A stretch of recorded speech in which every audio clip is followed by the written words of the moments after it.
Today's postcard is in the Domesday Book as Exford, and in the 13th and 14th centuries as Eshelford and Eschelsford.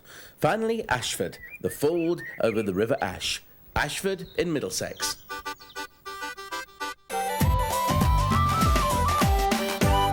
Now, this sturdy little oak is the new town tree here at Ashford in Middlesex. Now, the town tree has been around for many hundreds of years because it was the centre of the hundred of Spelthorne, not to be confused with the borough of Spelthorne, a local administrative area, because the hundred of Spelthorne comprised of a number of parishes throughout the south of Middlesex, and it was around the town tree that justice was dispensed and sort of local affairs were carried out.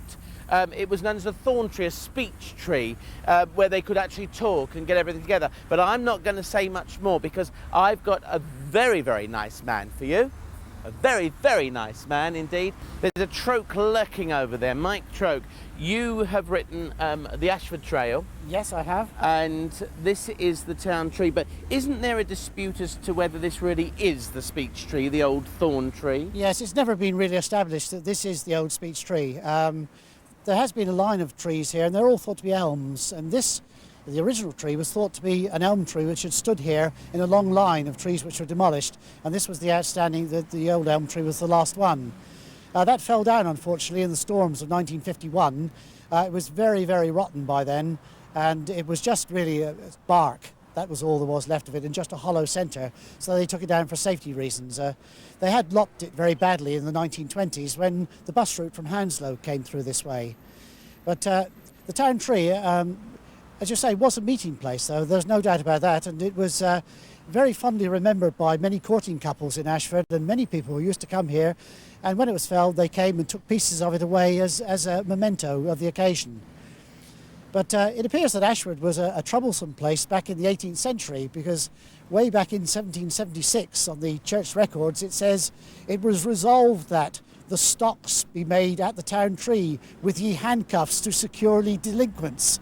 So it looks like it might be something which could well happen to be brought back again. Just along here there was a gate which was the entrance to the convent of the Good Shepherd, which later became the Ecclesfield Certified Inebriates Retreat.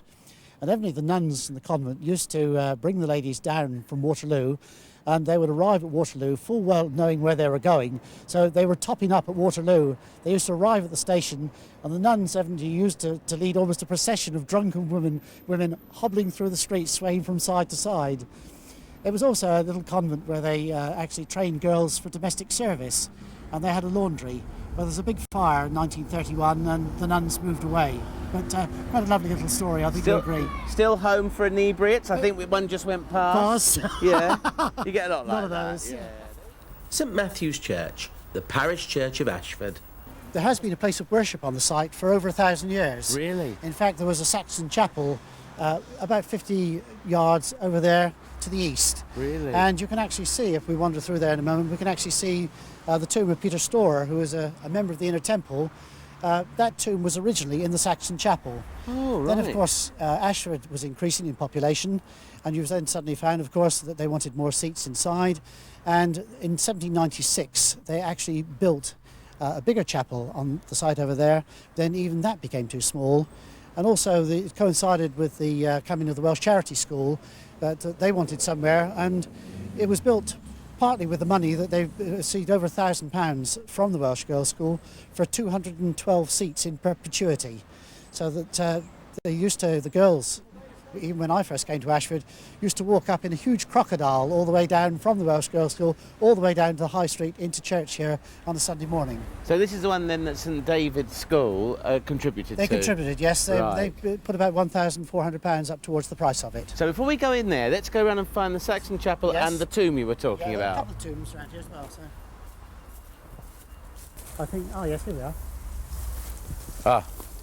The tablet marks the site of the ancient church of St Michael. This tomb was originally on the floor of the chancel of the old Saxon chapel, and this is the particular tomb of a gentleman called Peter Storer of the Inner Temple, who was buried here when this in fact was the Saxon chapel. which is of course about 50 yards away from the old St. What's Matthew's. the inner temple? I don't really Masonic know. It's job. Masonic, I believe. Masonic yes. job, we Or think, in a or temple. unless it's law, Yeah. something to do with law. Something. Oh yeah, could be. Could be law. I Yeah, believe, it the could be inner to temple, do with yes. with that. He obviously was a very prominent thing. I've got a feeling that he might have been one of your forerunners as Lord of the Manor. I Of believe. Ashford? Yes, I believe. Oh, well. Well, we're in the church now, St Matthew's. Its predecessor was St Michael's. Yes, it appears that these brasses, which look to be very much Elizabethan from the style of the hair and also the style of the lady's headdress, they were James Wooden and his 9 daughters, 3, 4, 5, 6, 7, 8, sorry, his 8 daughters. That obviously was a brass that they rescued from the chancel of the old St Michael's Church when it was the sort of the Saxon chapel, which of course was knocked down or built in 1796, so these were obviously before that. The new church was completed in 1865. Now, the change of name from St Michael to St Matthew is not really known, but perhaps the church commissioners felt that the new church should be named after an apostle, as only 6 churches in the county had an apostolic dedication. Now, that's the Middlesex coat of arms, not Essex. The difference is that Middlesex does have a crown on the top, but you see, that was only added around the First World War to differentiate Essex from Middlesex. So we now know that this building was actually pre the First World War. It has to be, because the Middlesex coat of arms there hasn't got the crown on. And Mike's still with me. Tell us a little bit about this place. Well, this is formerly the Ashford County School, which was built in 1911. And it's now been, it pulls in the pupils from Sunbury, Shepperton and the surrounding areas, So, rather than have their own separate sixth form college. Right. What were you going to show me? Well, this is quite interesting because here you've got the roof, which was, the roof was partially blown off during the Second World War. There was, in fact, over in Dudley Road, a V2 rocket fell. Did it? Yes, there was 2 or 3 people killed over there during that thing, but when they retiled the roof, as you can see, that they put in a V for victory and ... afterwards. Oh, So, da da da da. da da da da. Yes, Da, da, yeah, da, da, da, da. da. Yes, that's it. Well, I'm blowed, you see. So Ashford played its part in the war effort with that tiled roof. Indeed. Yeah. And Dudley Road's over there, you said. Dudley That's where it Road's over the fell. way, yes. Maybe we should have a look at that later. I don't think you'll see a great deal now. It's No. only just the houses and so, but I don't think it's... So they have managed to clear Oh, it's all clear up and all the built. rubble Oh, yes, it's in all the gone. past 50 yes. years. It's nice to know something's working, really, isn't it?